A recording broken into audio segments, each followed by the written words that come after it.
Hello, hello, പേരെന്നാ? അയോണ. അയോണ. എത്ര വയസ്സുണ്ട് മോക്ക്? എനിക്ക് 9. എവിടെയാ വീട്? ചേത്തയ്ക്ക. റാന്നി അല്ലേ? എന്ത് ബുദ്ധിമുട്ടായിട്ടായിരുന്നു മോള് വന്നേ? അലർജി, ചുമ, ചുമ, അങ്ങനെ. കഫക്കെട്ട്, ശ്വാസം മുട്ടലുണ്ടാവുമായിരുന്നോ? ശ്വാസമുട്ടലൊന്നുമില്ല. ഇല്ല, അലർജിയുടെ പ്രശ്നം കൊണ്ടുള്ള ചുമയായിരുന്നു അല്ലേ? നമ്മളിവിടെ വന്ന് അലർജി ടെസ്റ്റൊക്കെ ചെയ്ത് നോക്കിയായിരുന്നു അല്ലേ? അതെ. ആ ടെസ്റ്റിൽ കണ്ടിട്ടുള്ള കുറേ സാധനങ്ങളുണ്ടായിരുന്നു. അരിക്കൊക്കെ അലർജി ഉണ്ടായിരുന്നു. അരിക്ക്, പിന്നെ മാമ്പു ഒക്കെ.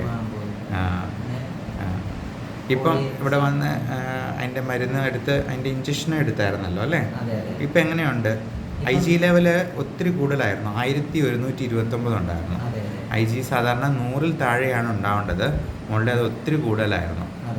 മോക്ക് ഇപ്പം എങ്ങനെയുണ്ട്? പിന്നെ ശ്വാസം മുട്ടലുണ്ടായോ? ഒന്നുമില്ല. ചുമയുണ്ടായോ? ചുമ ഇടയ്ക്കിടയ്ക്ക് മാത്രമേ ഉള്ളൂ. ആദ്യത്തേൽ നിന്നും ഒരു 3/4 ഭാഗം കുറഞ്ഞോ? വല്ലപ്പോഴും ഒരിക്കലേ ചുമയുള്ളൂ അല്ലേ? ഫോൺ നമ്പർ ഒന്ന് പറയാമോ? 9961151698. ഓക്കെ. അപ്പോൾ ഇതിനെക്കുറിച്ച് അറിയാൻ ആരെങ്കിലും വിളിക്കുകയാണെന്നുണ്ടെങ്കിൽ ഒന്ന് പറഞ്ഞു കൊടുക്കാമല്ലോ അല്ലേ? നമ്മളുടെ അപ്പോയിൻമെൻറ്റ് നമ്പർ ഇതിൽ പറയുന്നുണ്ട്. 8877116672. ഓക്കെ. അപ്പം ഫുള്ളായിട്ട് മാറ്റിയിട്ട് നമുക്കൊന്നുകൂടെ കാണാം കേട്ടോ. ഇമ്മ്യൂണോതെറാപ്പി ഇന്ന് സ്റ്റാർട്ട് ചെയ്യുമല്ലേ? ഓക്കെ.